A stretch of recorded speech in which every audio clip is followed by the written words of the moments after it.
but quite frankly, I've had enough of some of this rhetoric in front of me. As someone that was on the board of the fifth largest school district in the state, which is mentioned quite frequently in all of these programs, I had a firsthand seat on how this works. And to say that it's not an accounting change means you don't understand how school finance works.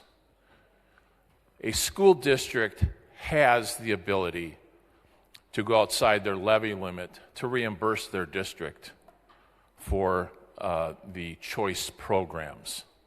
That is about a year lag.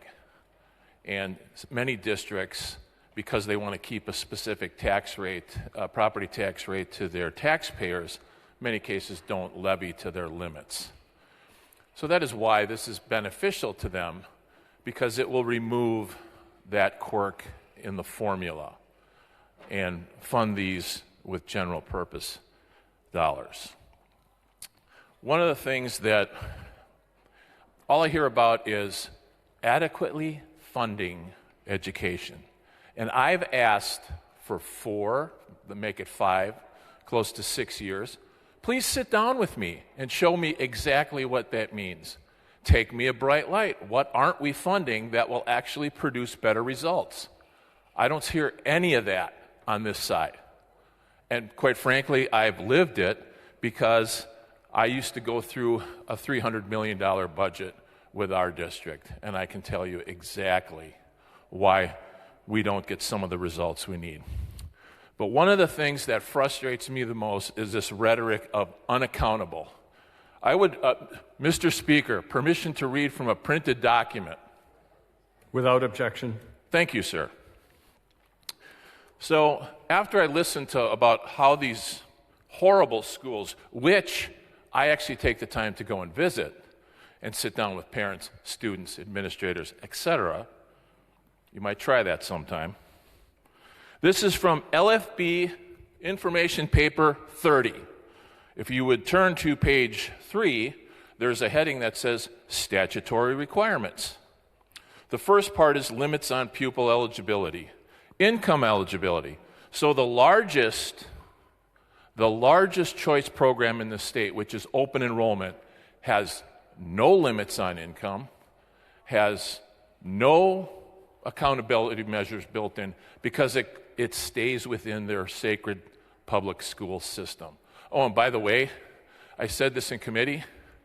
Ledge Council advised me that the transfer between 2 school districts, $9,000 for regular student, $13,000 for special needs. That's in the open enrollment program. And I certainly don't hear anyone saying it's transferring funds between schools that are struggling to those that are not.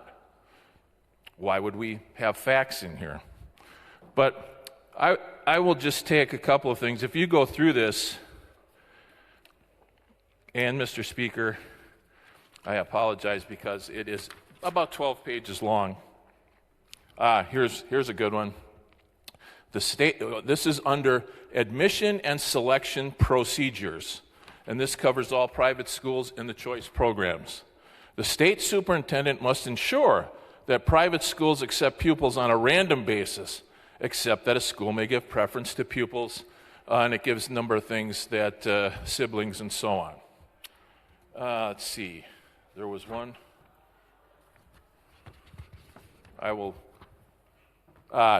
we go. Requirements of the private schools. This one was one that I found. General compliance is the paragraph. The participating schools must meet all state health and safety laws or codes applicable to public schools and a number of federal laws and regulations which apply to both public and private schools. At the same time the private school files a notice of intent to participate, the school must agree to comply with federal law that prohibits discrimination on the basis of race, color, or national origin. So this whole notion of unaccountability just means, evidently, you haven't read the statutes. Because I'll go to my last point, which is pupil testing. Private choice schools with at least 20 choice pupils enrolled in grades 3 through 12 must administer the examinations adopted or approved by the state superintendent to all pupils in grades 4, 8, 9, 10, and 11 who are attending the school through the choice programs. Choice schools with at least 20 choice pupils must also administer all tests in reading, math, and science that are required for public school pupils under federal law to all choice schools in relevant grades. Those are just some highlights. I have many more, but I know it's getting late, and I know on the other side of the aisle they're extremely bored with facts. Thank you, Mr. Speaker.